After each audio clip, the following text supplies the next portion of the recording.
Salut les amis, c'est Ludo, j'espère que vous allez bien. On se retrouve aujourd'hui pour un update lecture.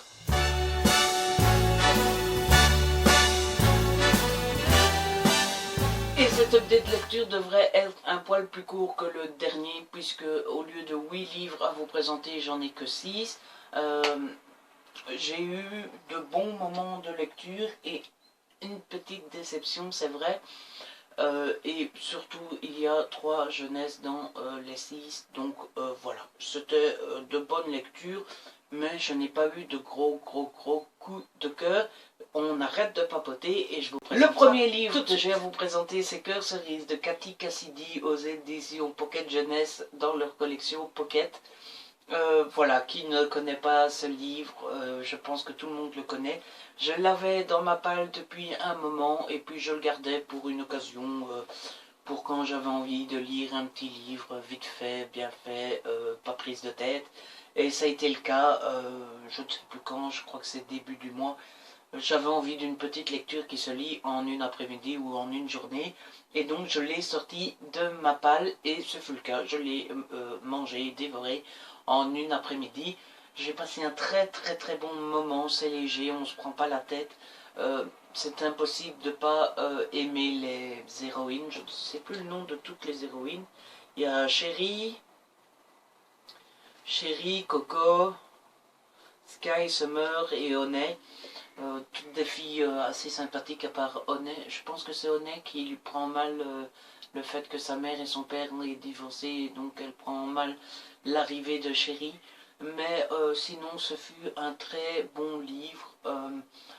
J'ai trouvé assez sympa parce que c'est léger, mais en même temps ça fait passer des messages aux jeunes.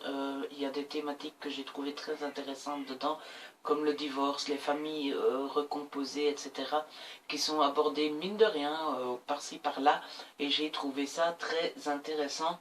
Donc voilà, je crois que je continuerai la série. Maintenant, je ne sais pas trop si je rachèterai, si je vais tous les acheter ou alors si je vais les louer à la bibliothèque. Je ne sais pas encore, mais on verra bien. Et puis, ce que j'ai trouvé génial, si vous avez des petites ados, c'est déjà à la fin du livre, il y a des fiches pour chaque personnage qui résument leur nom, leur date de naissance, leurs parents, leurs allures, le style, ce qu'elles aiment, etc. Après, vous avez des recettes de cuisine que je n'ai pas essayé, mais pourquoi pas. Gâteau à la cerise et au chocolat fondu.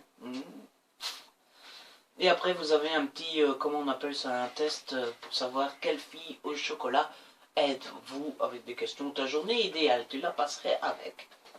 Donc voilà, 6 €, je ne sais plus combien. Non, non, je pense, ça vaut la peine, c'est assez chouette, c'est pas prise de tête, et on passe un assez bon moment.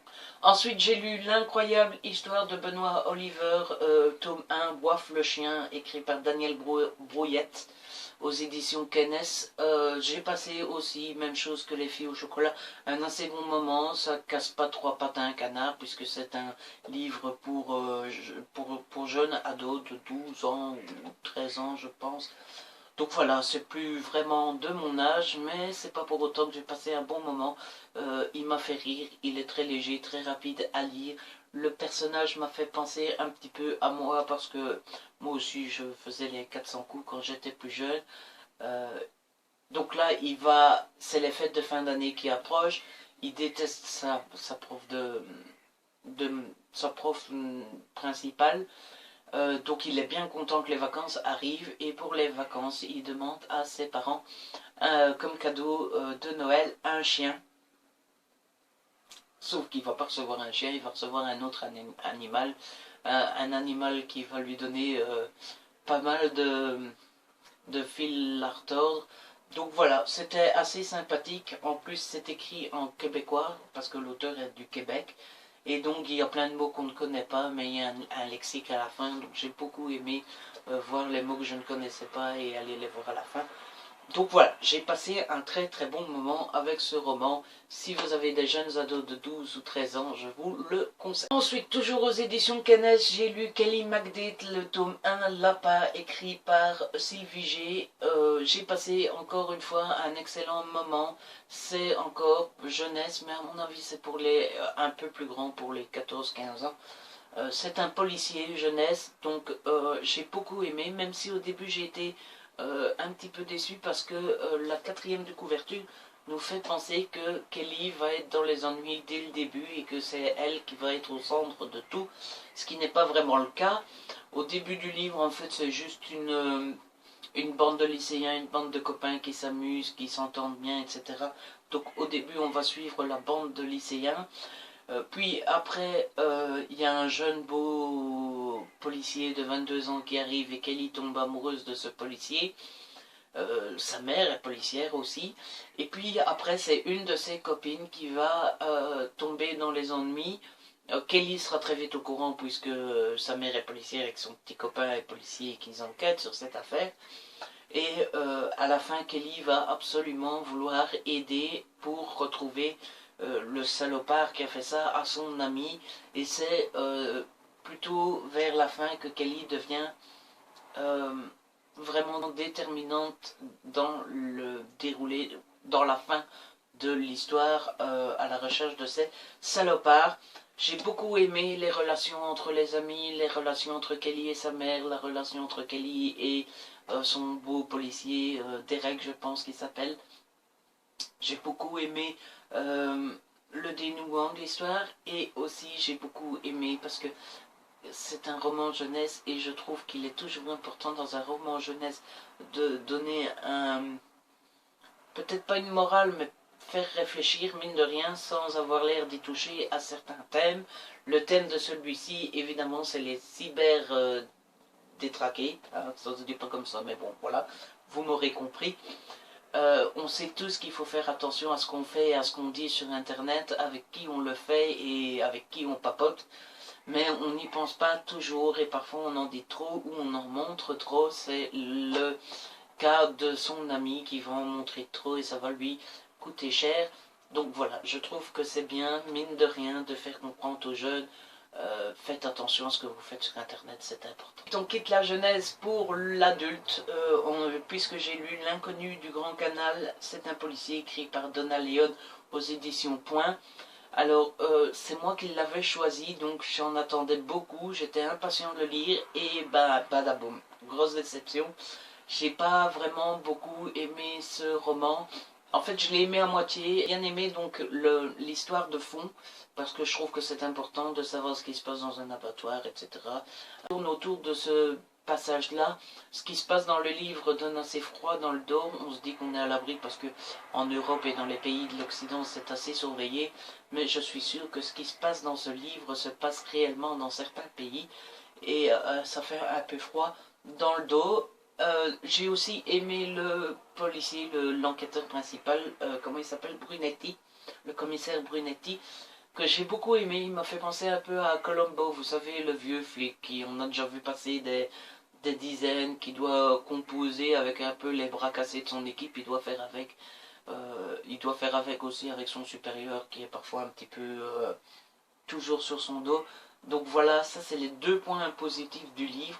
Par contre, gros point négatif, en tout cas pour moi, c'est qu'il y a des descriptions, mais alors des descriptions en veux-tu, en voilà, il y a des pages complètes de descriptions, et beaucoup, même pendant les dialogues sont coupés pour des futilités, j'ai trouvé, donc voilà, si vous aimez les descriptions, les policiers et les descriptions, vous allez adorer ce livre. Si vous n'aimez ni l'un ni l'autre, oubliez ce livre. Et si vous aimez les policiers mais pas les descriptions, à voir quoi. S'il vous passe entre les mains en occasion, ou on vous le donne, ou on vous le prête, ou il est à la bibliothèque, oui, mais sinon non.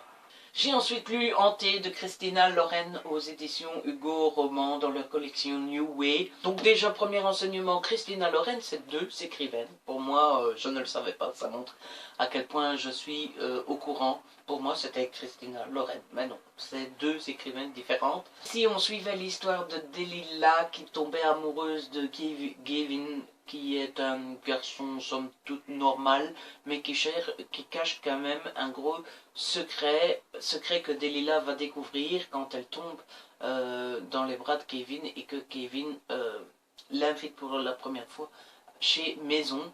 Maison avec un grand M parce que c'est mine de rien l'un des personnages principaux de ce livre. En fait la maison est pas hantée mais elle vit en fait. Donc elle se nettoie toute seule, elle s'entretient toute seule. Quand Kevin a besoin de quelque chose, elle le fait apparaître, etc. Donc j'ai quand même assez peur. En parlant de peur, j'avais très peur, ça fait beaucoup de peur dans la même phrase, mais j'avais beaucoup peur avant de commencer ce livre qu'il me fasse peur. Et puis tout ce qui est surnaturel pour moi, etc., c'est pas trop fait pour moi. Et finalement, bonne surprise parce qu'il fait absolument pas peur. J'ai beaucoup aimé la relation entre Delilah et Kevin, j'ai beaucoup aimé l'idée de cette maison, j'ai beaucoup aimé la fin quand Delilah devient un petit peu badass sur les bords et qu'elle défonce tout.